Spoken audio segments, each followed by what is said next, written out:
Hello, my name is Matt. I'm a solution engineer here at Source Defense, and what I'd like to do in this brief video is give you an overview of what is a Magecart attack, what does it look like, and what can you do about it to prevent it from affecting your customers.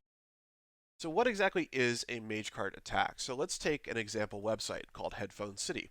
Headphone City is an e-commerce company. They have a website where they sell products to their customers. And so basically, when a customer visits their website, they get all the content from that company as well as third parties that that company have contracted with to do work on the website. So think about things like marketing tools, analytics tools, display advertising networks, social media, and etc. Basically, things that other companies can do to enhance the Headphone City website. Those third parties have an immense amount of access to the web page in the customer's browser.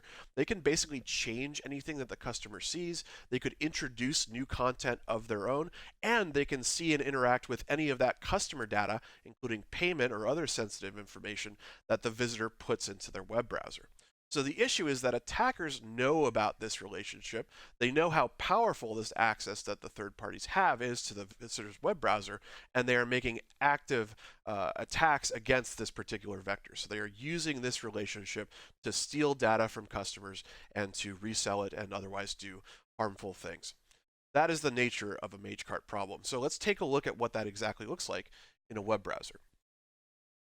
So here I am on Headphone City. I've picked out some products I'd like to buy as a customer, and I'm going to go ahead and proceed to my checkout. So keep in mind, not only am I seeing this content in my browser, but there's a number of other third parties who are doing work kind of silently in the background. And unfortunately, in this case, one of them has been compromised and is going to try to do something pretty harmful to me. So when I click proceed to checkout, you can see I get the checkout page, but I also get this big green box. So what is this that's appeared here? So what we're imagining is that those attackers have left kind of a debugging console in the work they've done. They never do this, of course, it's all silent, but what if there was a kind of part of the attack that was right up in front of our faces? So as I proceed through checking out here, you can see that the attackers are basically going to steal my information. It was smart enough, this attack, to wait until we got to this web page. It didn't show up anywhere else on the site. And as I begin to type in my information into the form, they're going to be able to capture that in real time. So basically anything on the site, anything that I type in, anything that I click on, or anything that the attacker wants to show me is fair game as far as what they can do in my web browser. JavaScript, basically the language that makes web pages interactive, has no notion of kind of permission or control or the ability to prevent any third party running on the page from getting all of this information as I type it and sending it wherever else they want to on the internet.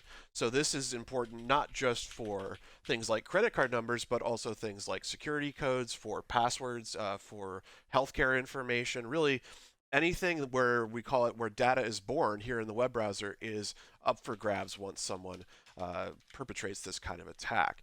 Also keep in mind that all of this information, obviously we're showing kind of an attack here, is normally available to those third parties. So even if they're not doing anything wrong with it, even if they haven't been compromised, they can still see it, which can be very problematic from the standpoint of regulation and compliance.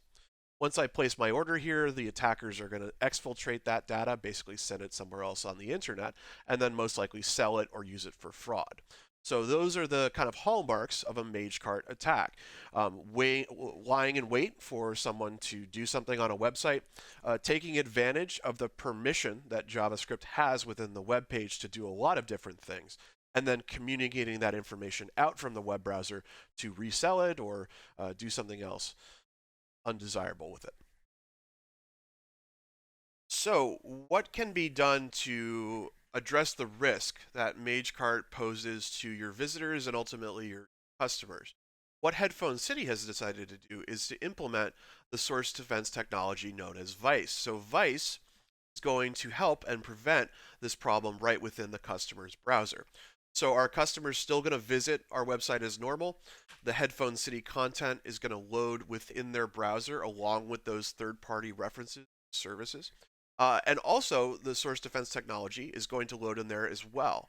And effectively, what Source Defense is going to do is place rules, permissions, controls, and reporting around those third-party services. Basically, it's going to define what they can and cannot do, both on the web page itself in terms of manipulating content or changing what the visitor sees, and the visitor's data, so that those third parties cannot interact with any data that they shouldn't, or ask for data that they have no business asking for.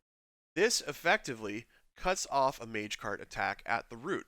So rather than rely on detection of malicious code or logging of potentially malicious behavior or after the fact remediation to solve a problem, quote unquote, after it's already occurred, Source Defense provides a real time prevention solution to resolve the problem really before it happens within the visitor's browser and completely eliminate the risk that Magecart presents to the business when they are exposing visitors to this kind of third-party code and the flaws therein.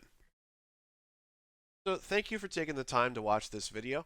If you have follow-up questions or want to have a more in-depth conversation, please feel free to reach out. We'd be happy to schedule a custom demonstration for you and discuss exactly how to prevent this risk on your own website.